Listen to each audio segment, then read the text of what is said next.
ये एक पहचान बताता हूँ। कोई भी सत्संगी के घर में जाओगे जहाँ संतों के फोटो लगे हुए हैं, फोटो को देखते ही तुम्हारे मन में आ जाएगा ये सत्संगी हैं।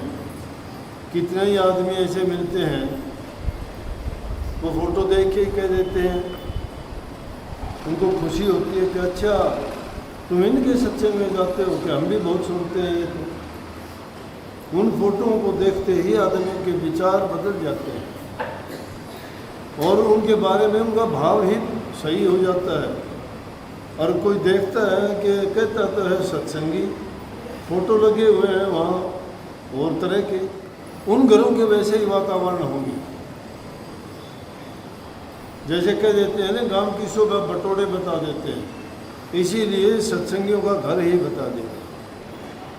उन घरों में जाके देखोगे महापुरुषों के, संतों के फोटो होंगे तो सोच लेना चाहिए कि सत्संगियों का घर है। उठते बैठते सोते जागते इंसान जिस चीज़ को देखता है, देखते ही उस चीज़ के गुण उसके दिमाग में उतरते हैं। अब आपको यहाँ से कोई साधु महात्मा दिखाई देगा, देखते ही आपको लगेगा महात्मा है, एकदम भक्ति की बात याद आएंगी। लेकिन अगर कोई दिखाई दे खूंखार आदमी, कहोगे तो डाकू बैठा कहते तो एकदम तुम्हारे विचार दूसरे हो जाएंगे। कोई पागल आए उसको देख के अलग विचार हो जाएंगे। इंसान को देखते ही उसके गुण आपके हृदय में उतर जाएंगे।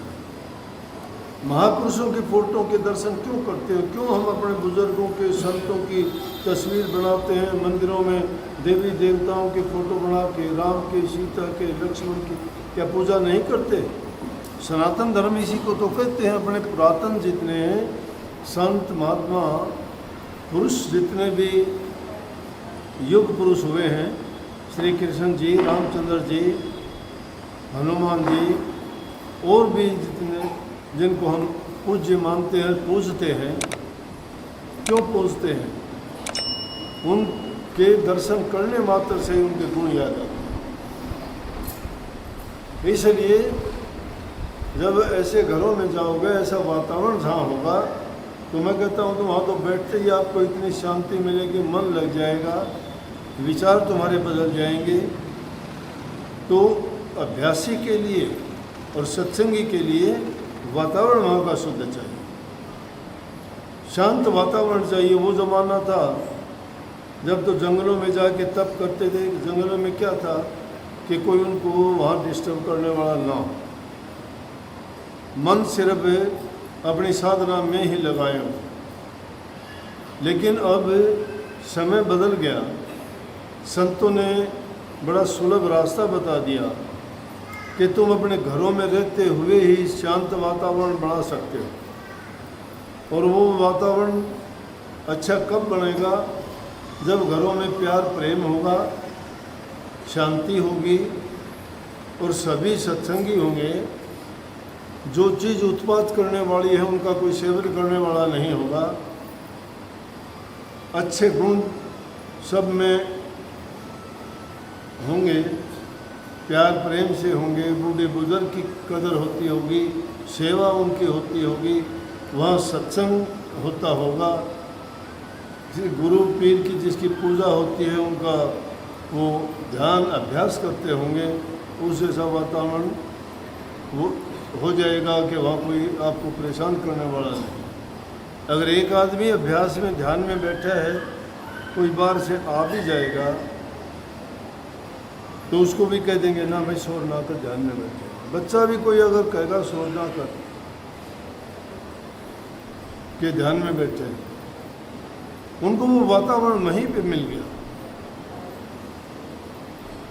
तो संतों ने बहुत सरल रास्ता बता दिया, घर में रहो, कमा के खाओ, पर धन पर तिलिया से नहीं ना लगे। घर में जो आदमी रहता है अपना कमा के खाता, हक हलाल ईमानदारी सच्चाई का, जो ठगा बगी का, लूट खसूट का, हेरा फेरी का, मांग के छीन के या रिश्वतखोरी का खाता है, 7 जन्म भी वो भक्ति के पास नहीं जा सकता। क्योंकि जैसा आदमी अन्न खाता वैसा मन होता है, जैसा पानी पीता वैसी वाणी बोलता है, और जैसा कर्म करता है वैसा ही उसको उसका धर्म बनता है।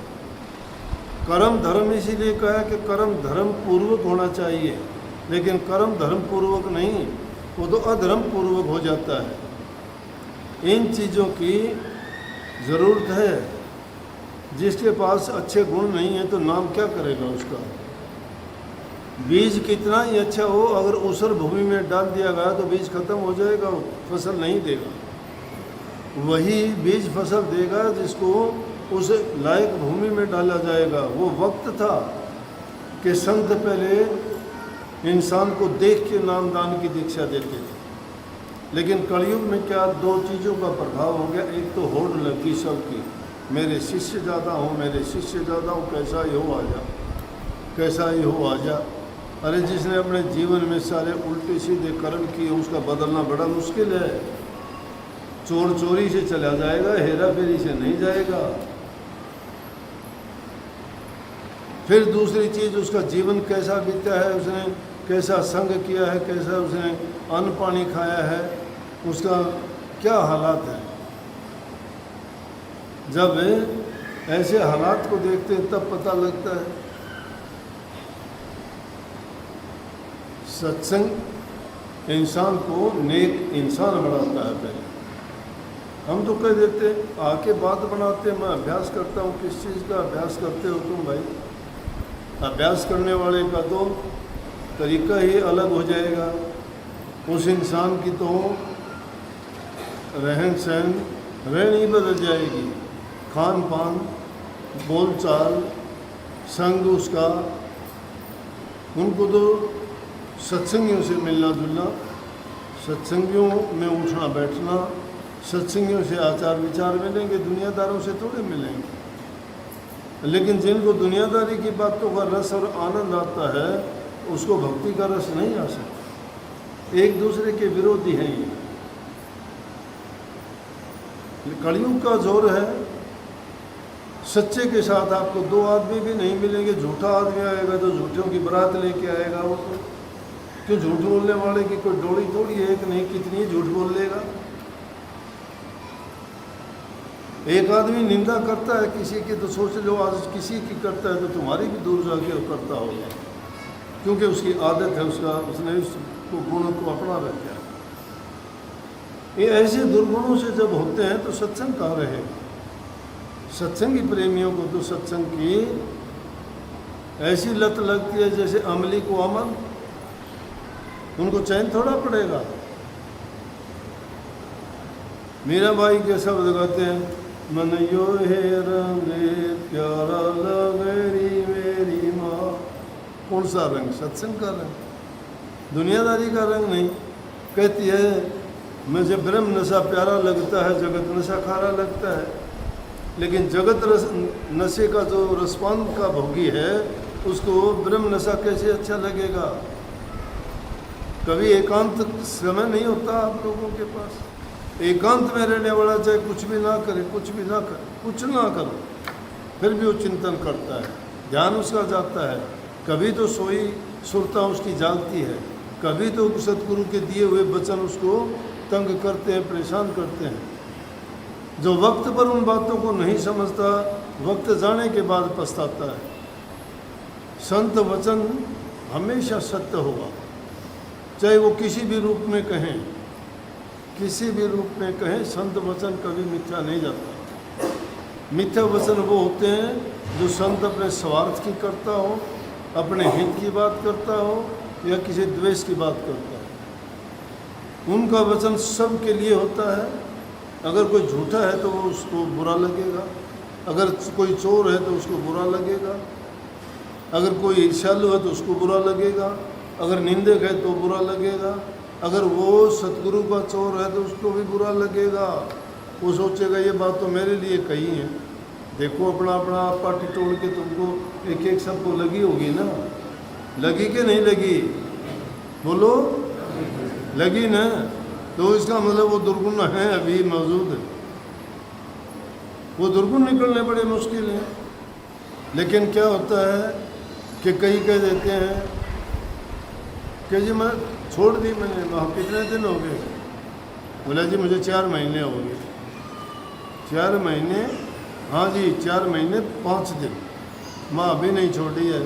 बोला क्यों, माँ जिंदा है, तेरे दिन तक याद है। जिस चीज़ को भूल गए उसको कैसे याद रखते हो?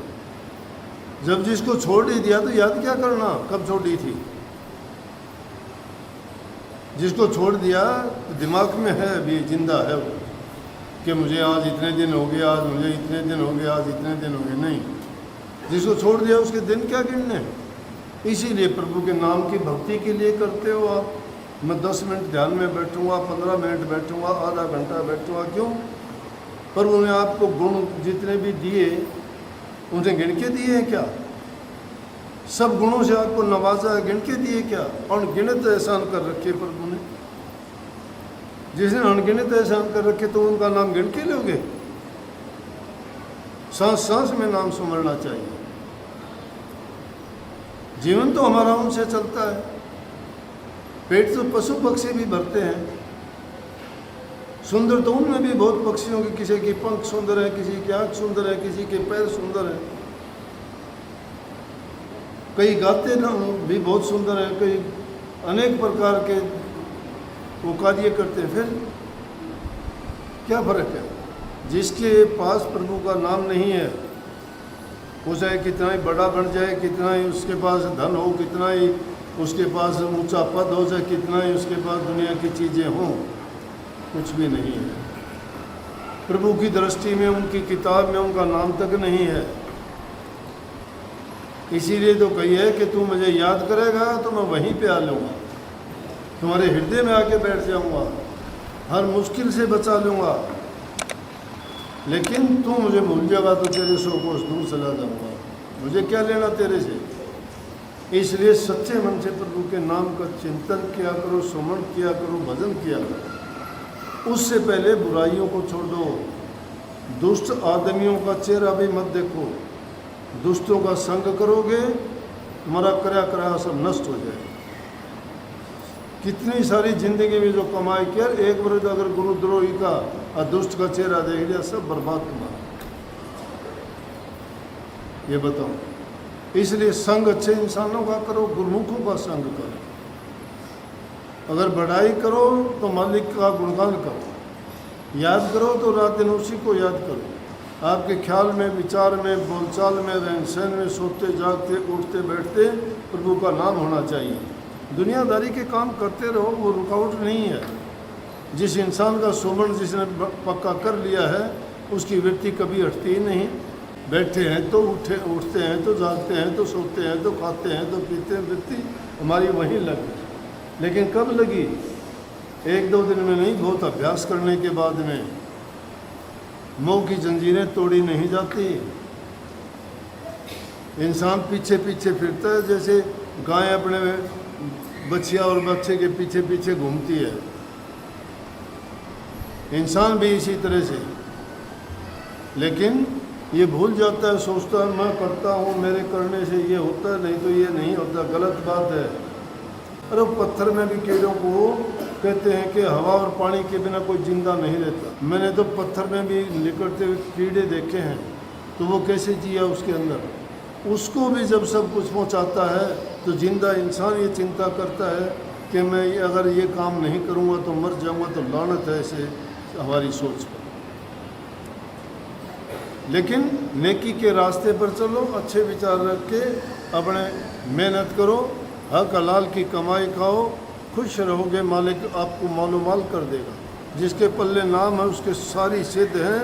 8 सिद्धि और 9 निधि तो हाथ जोड़े खड़ी रहती हैं, लेकिन नाम को विसार के कोई भला नहीं पाया।